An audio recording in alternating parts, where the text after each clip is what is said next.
There are places on Earth that don't ask to be visited. They ask to be remembered. Places where every stone is a sentence in a book no one has finished reading. Where towers don't rise, they endure. Where deserts don't stretch, they wait. This is Yemen. Not the Yemen of headlines. Not the Yemen of sorrow and smoke. Not the Yemen framed by cameras chasing explosions. And politicians argued over borders, but the Yemen where something else was happening quietly. This is the Yemen that existed before maps, before borders, before the world decided what a country should look like. A land where prophets walked barefoot through valleys that still echo their names. Where queens ruled from thrones carved into cliffs. Where trees bleed like wounded gods and cities grow from mud as if the earth itself learned to dream. You think you know what a journey is. You think a documentary is just pretty images with narration. Then you haven't been listening, because Yemen doesn't show you beauty. It shows you why beauty matters. It doesn't give you history. It gives you the weight of time pressing against your chest until you can barely breathe. Every wind here carries a prayer. Every shadow holds a secret. Every sunrise feels like the last sunrise before the world forgets how to begin again. This is not a travelogue. This is an archaeology of the soul. And the question isn't, should you visit Yemen? The question is, are you ready to see what the world looked like when it still believed in the sacred? What follows does not unfold in chapters. It unfolds in truths, revealed slowly, patiently by the land itself. Welcome to Yemen. And remember, you are not just watching, you are bearing witness.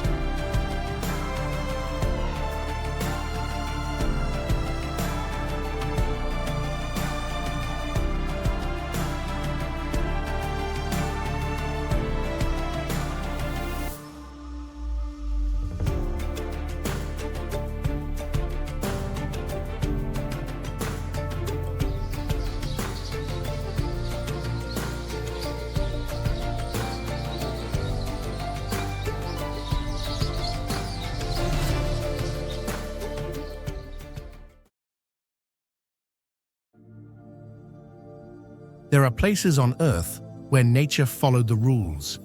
And then there's Socotra. Picture an island floating in the Arabian Sea, 240 miles off the coast of Yemen, closer to the Horn of Africa than to the Arabian Peninsula. If you've never heard of it, there's a reason. For 6 million years, Socotra was geographically severed from the mainland, isolated, forgotten, left alone. And in that isolation, something extraordinary happened. Put simply, imagine 100 plant species on Socotra. 37 of them exist nowhere else in the universe. If Socotra disappeared tomorrow, those 37 species would vanish forever. No backups, no cousins, gone. The Galapagos Islands, made famous for showing scientists how new species are born, has 30% unique species. Madagascar, one of Earth's wildest places, has 90%. But Madagascar is 160 times larger than Socotra. This tiny island punches far above its weight. This level of uniqueness doesn't happen by chance. It requires perfect isolation. No large predators, no agricultural upheaval, no industrial interference. Just time, pressure, and the freedom to evolve without interruption.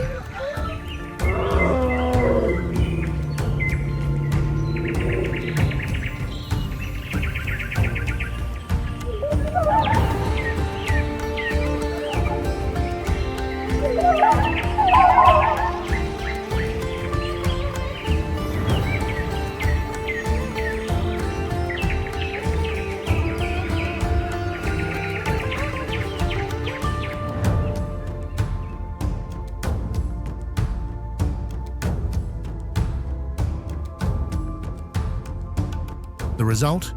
Trees that look like they belong on another planet. Meet the dragon's blood tree. From a distance, it resembles a massive umbrella, frozen mid-bloom. Thick, pale trunk exploding upward into a wide, flat canopy. Ancient Socotra legend claims these trees sprouted from the blood of dragons, killed in battles older than recorded history. Slice into the bark, and thick crimson resin oozes out. Dark, heavy, almost alive, but the myth obscures the genius. In Socotra's highlands, rainfall is scarce and unpredictable, but fog is reliable. Every morning, low clouds roll in from the sea, thick with moisture that never falls as rain. It just hangs there, suspended, and the dragon's blood tree learned to drink it. That umbrella-shaped canopy isn't decorative, it's functional. The wide, dense crown traps fog. Tiny droplets condense on the leaves, trickle down the branches, and funnel directly to the roots below. What looks mystical is actually a biological water harvesting system, a solution to scarcity coded into the tree's very architecture. Long before humans invented fog nets or studied atmospheric water collection, this tree had already solved the problem. This is Yemen's signature.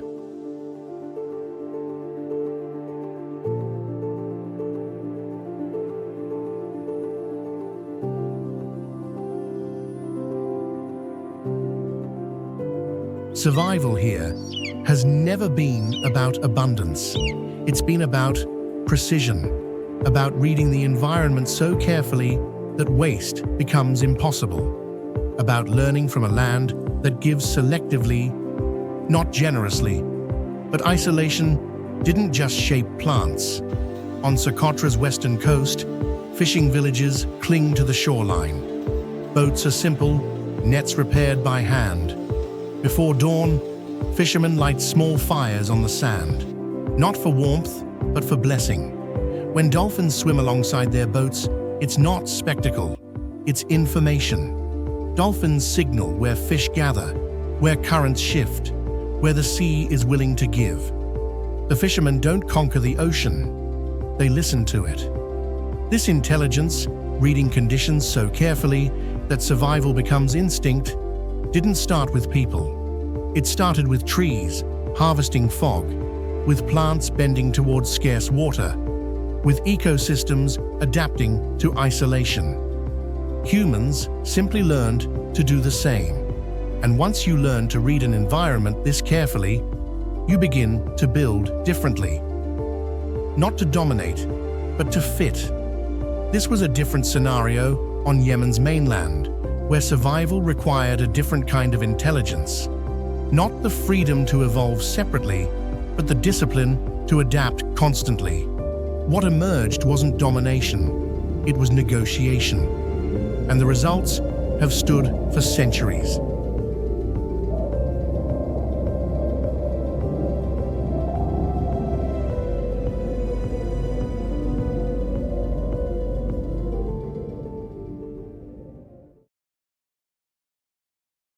When people imagine ancient cities, they imagine ruins, broken columns, fallen walls, stone frozen in failure.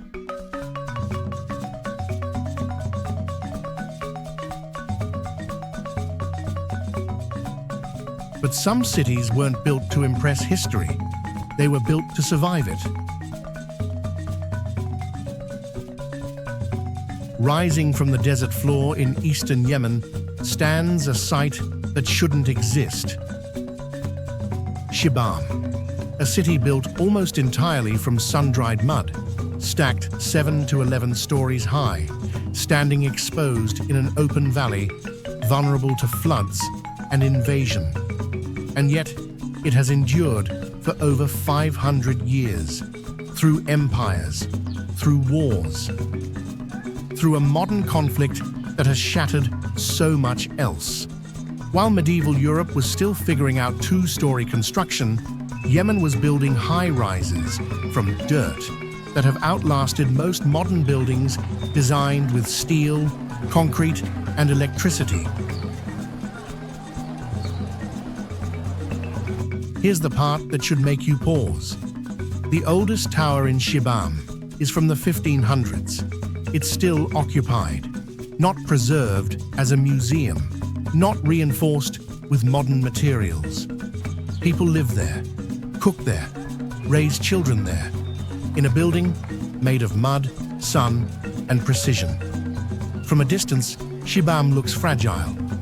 Tall clay towers packed tightly together, surfaces etched by centuries of sun and sand.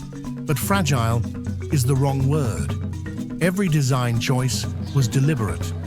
The city was built vertically, not for status, but for survival. By stacking homes upward, Shibam reduced its footprint, preserving precious farmland and creating a compact, defendable core. Floods that swept through the valley passed beneath elevated foundations, thick mud walls, sometimes 3 feet deep, insulated interiors from 120 heat by day and near-freezing desert nights. Narrow streets created permanent shade and encouraged airflow, cooling the city without a single machine. This wasn't architecture as art. This was architecture as survival mathematics. And here's what should unsettle us. Mud brick, so often dismissed as primitive, proved ideal. Locally sourced, easily repaired, environmentally responsive. When a wall cracked, it wasn't replaced, it was patched.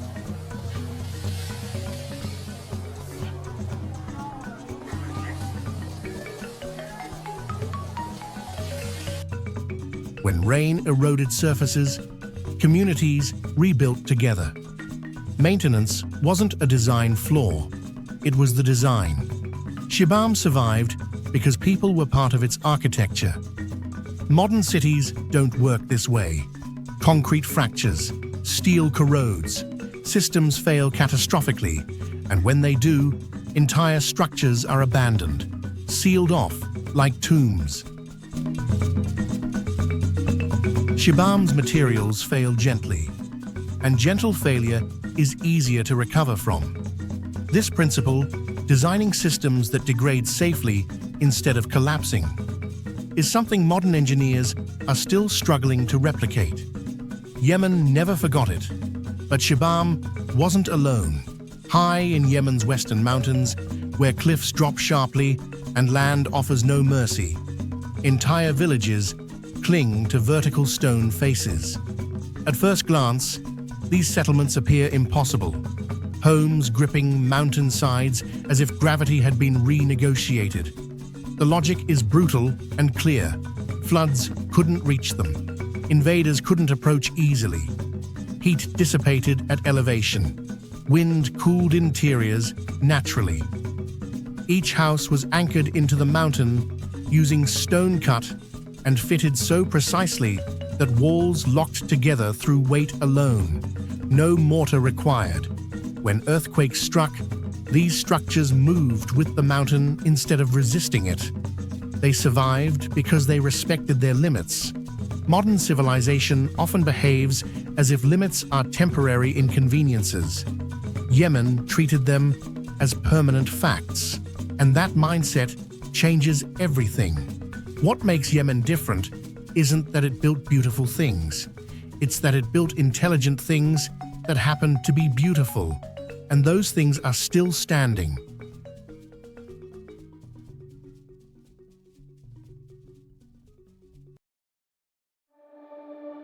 There's a misconception that harsh environments produce only hardship. In reality, they produce precision. In Yemen's highlands, where slopes rise too steep for conventional farming, entire mountainsides were transformed into ascending green staircases, terraces carved by hand, stone by stone, generation after generation.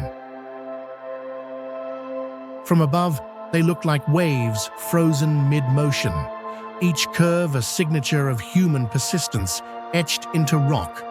But these weren't gardens. They were survival equations, Each terrace was designed to catch soil before gravity claimed it. Stone walls held earth in place through weight and patience alone. Water was channeled deliberately, not where it fell, but where it would last longest.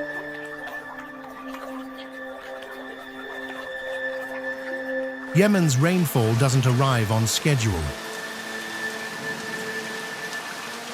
Flash floods can strike without warning. Droughts can stretch for months. So the terraces were built to absorb both extremes. When floods came, water flowed in controlled paths, slowing before it could destroy.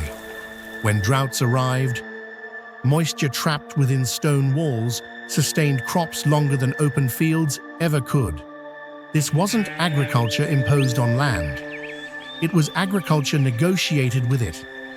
And it worked. Some of these terraces have been producing food for over 1,000 years. Compare that to modern industrial farming, where topsoil degrades in decades and entire systems collapse without constant chemical intervention. Yemen's approach wasn't romantic, it was ruthlessly disciplined. The same logic governed water. In cities like Sana'a, one of the oldest continuously inhabited cities on Earth, rainwater was harvested from rooftops and channeled into underground cisterns carved directly into bedrock. These weren't simple tanks.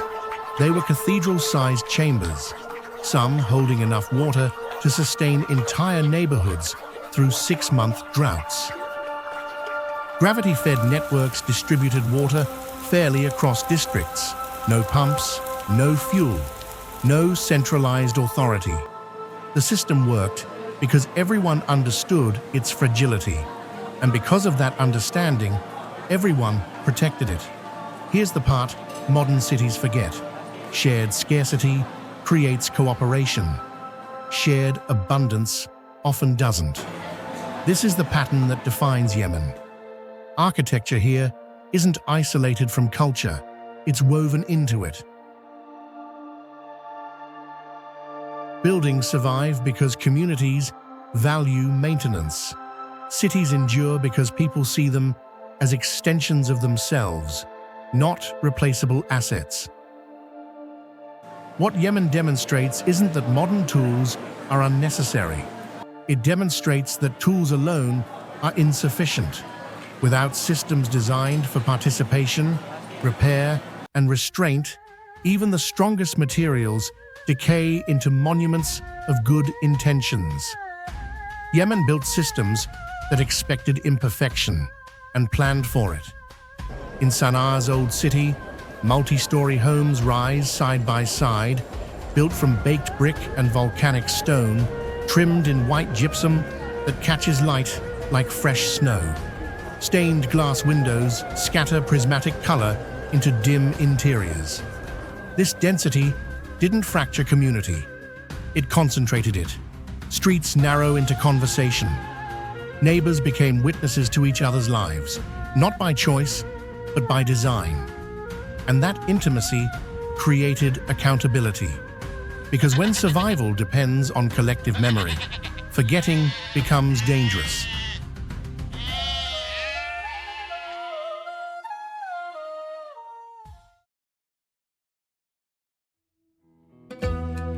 Survival requires more than food and shelter.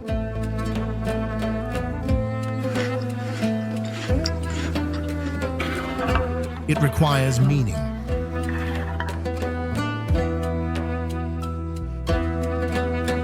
In eastern Yemen, where desert stretches wide beneath an unforgiving sky, stands the town of Tarim. From above, it appears pale, nearly monochrome. White walls, narrow streets.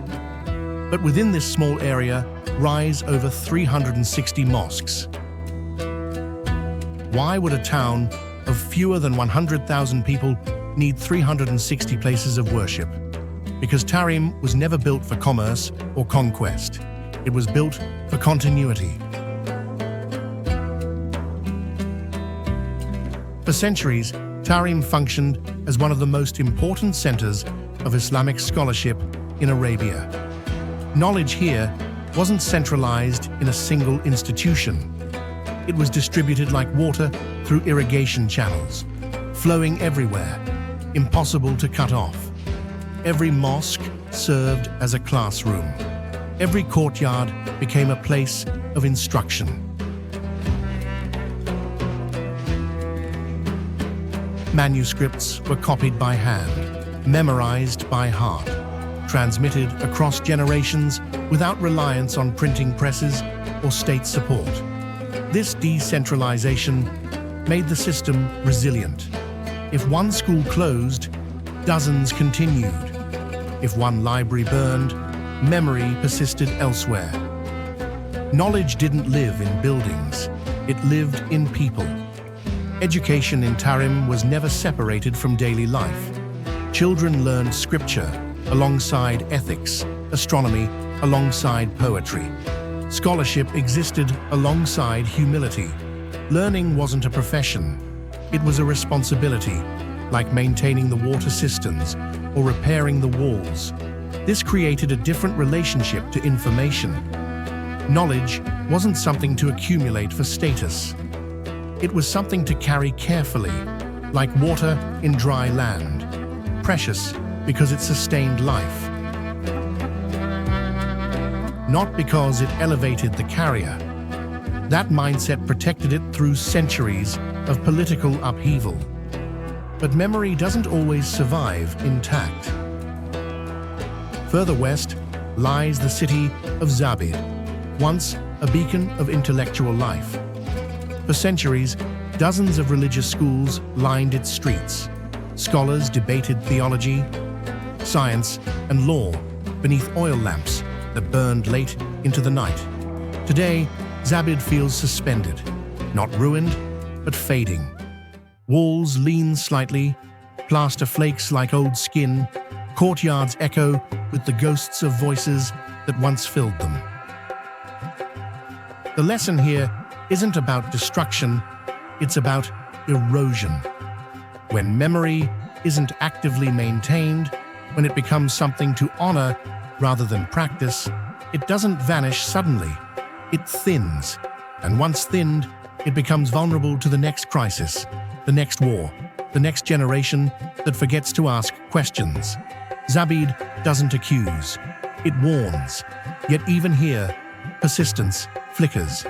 In small schools behind aging walls, children still recite verses. Teachers still pass down lessons handed down for centuries. Memory doesn't always shout when it survives. Sometimes it whispers. At the heart of Sana'a stands the Great Mosque, believed to have been established in the 7th century, making it one of the oldest mosques in continuous use on Earth. Its floors are worn smooth by millions of footsteps. Sunlight filters through carved wooden screens, scattering geometry across prayer rugs. There's no sense of urgency here, only presence. The mosque was never meant to impress. It was meant to hold prayer, hold memory, hold silence. And in doing so, it became something rare in the modern world. A place where time doesn't rush forward, it settles.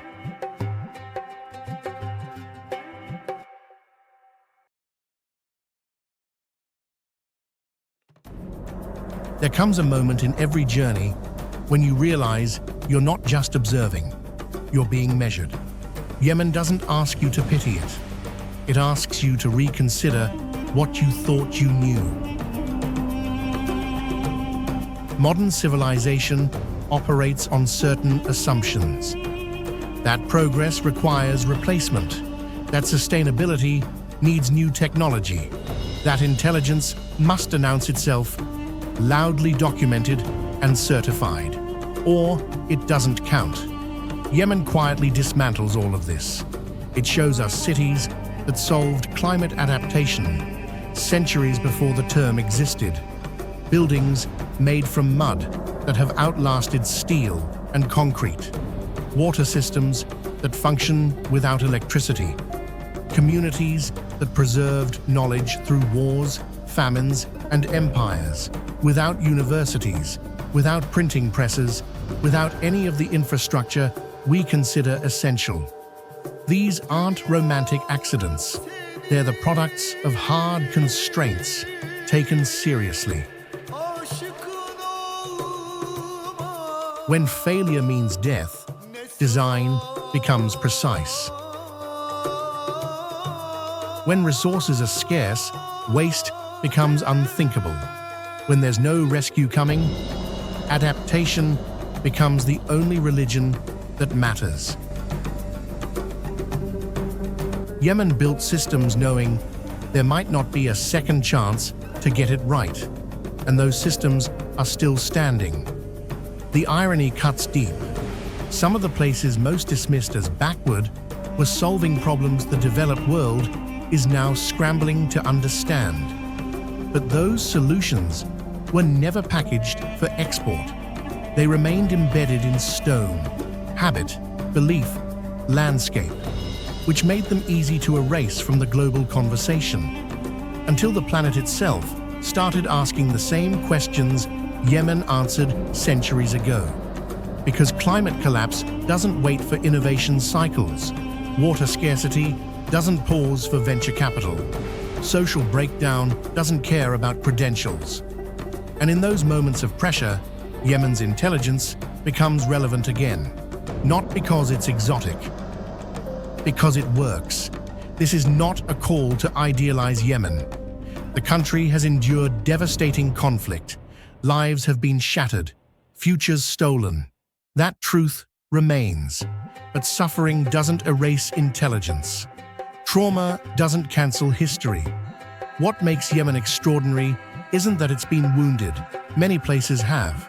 It's that even wounded, its oldest systems still function when modern ones have failed. And that should terrify and inspire us in equal measure. So here's the question Yemen leaves you with. What if the future we're trying to invent already exists, buried under sand, hidden in mountains, standing quietly in places we stopped paying attention to? The world doesn't lack wisdom. It lacks the humility to look for it in unfamiliar faces. Yemen is where Earth remembers what it used to be. Resilient, patient, built to last. The question is whether we'll remember before we forget how to survive.